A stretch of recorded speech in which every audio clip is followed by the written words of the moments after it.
She thought she had found the perfect match for her grandson, but one detail gave her away.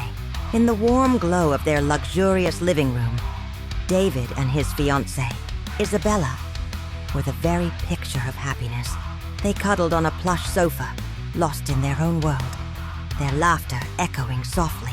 From her armchair across the room, Grandma Eleanor observed them, a porcelain teacup held delicately in her hands. While the young couple seemed blissfully in love, Eleanor's gaze was sharp, her brow furrowed with a suspicion she couldn't shake. Something about Isabella felt rehearsed, a performance too perfect to be true. A flicker of unease settled in her heart as she watched the woman who had so completely captivated her grandson. Driven by an instinct she had learned to trust over 80 years, Eleanor began her own quiet investigation.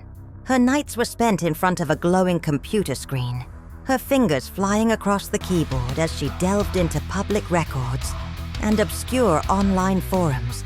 The search led her to a clandestine meeting in a dimly lit cafe, where she hired a discreet private investigator.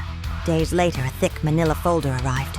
With trembling hands, Eleanor opened it to find a collection of photographs and documents that confirmed her worst fears.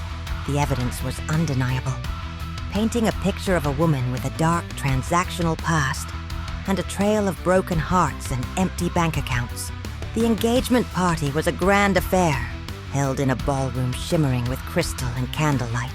Just as David raised his glass to toast his future with Isabella, the large screen behind the happy couple flickered to life.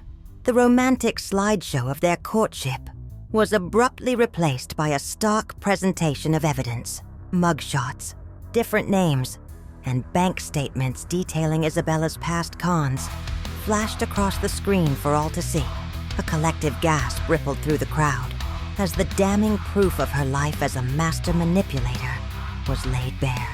Isabella stood frozen, her face a canvas of shock and horror, as her carefully constructed world crumbled around her. The whispers of the guests grew into a roar of scandal. David's adoring expression dissolved into a mask of pure disbelief and heartbreak, his eyes darting from the screen to the woman he thought he knew. Amid the chaos, Grandma Eleanor calmly took a sip of her champagne. A small, knowing smile played on her lips as she watched justice being served. She had protected her family, and that was all that mattered. He thought he was marrying the love of his life, but his grandmother's intuition saved him from a devastating mistake.